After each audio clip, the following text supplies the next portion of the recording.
Welcome once again in the chapter of adverb.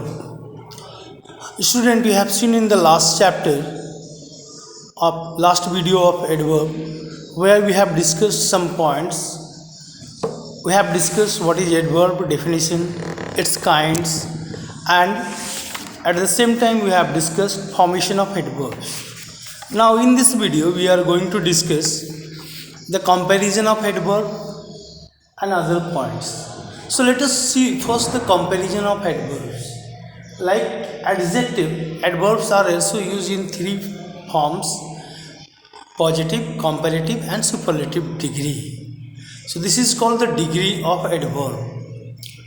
Generally it has been seen in adjective that single syllable word, single syllable means where there is only one vowel, single syllable words are changed into comparative and positive by adding er and est. Like you see fast, faster, fastest, like that, brilliantly, more, like that we discuss, like short, shorter, shortest. In that way we make it. Second, there are the multiple syllable words which are changed into comparative and superlative by adding more and most.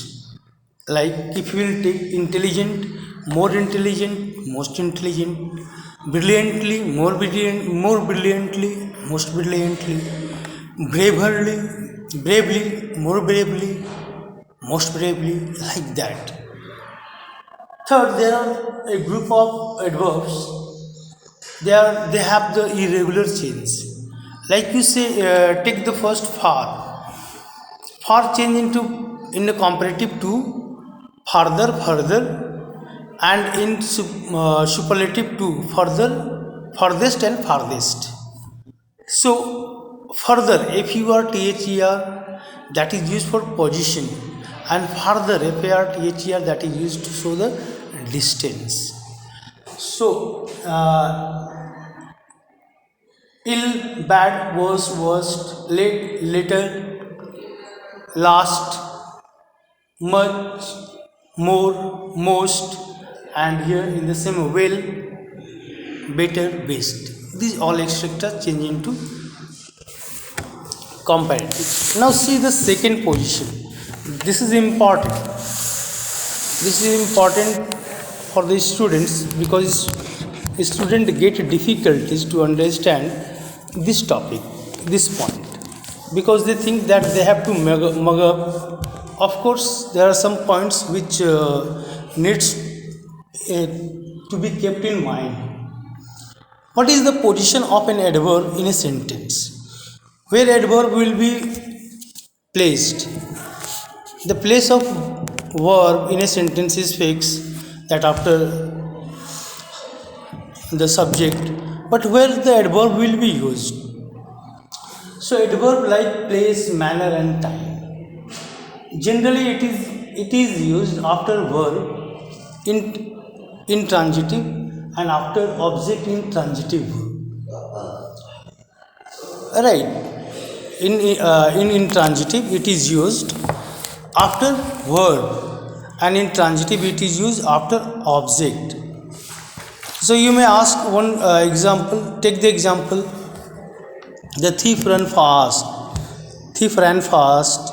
It rained heavily. Here both are. The artist played her part efficiently, like that. But and take the after object one example, like we took this decision yesterday. Decision is the object, and after that adverb has been used. Sometimes adverb of time is put in the beginning of the sentence to give more emphasis. Like yesterday I met my friend. Here yesterday has been used in the beginning to lay emphasis on the time. Third is some adverbs like frequency and degree. How they are used, you see, after auxiliary verb. See is often. So here often has been used before after helping verb. But if there is no helping verb, there is even direct verb, then she never forget.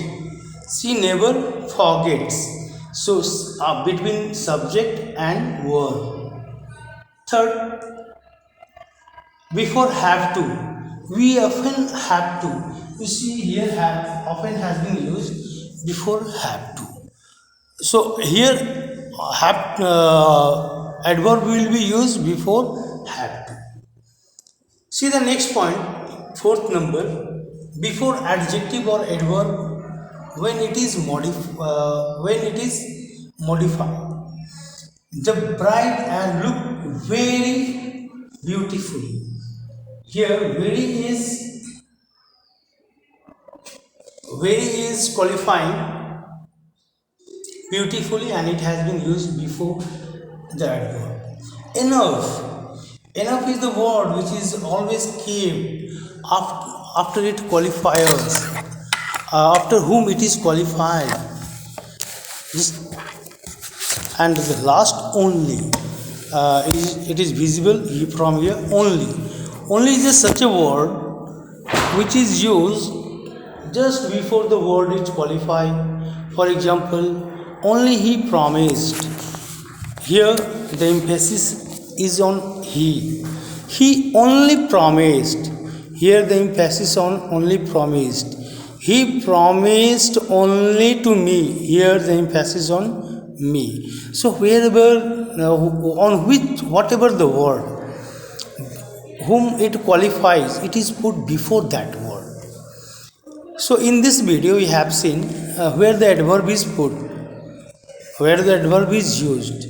In the next video we will see the further use of adverb. Well done. Thank you.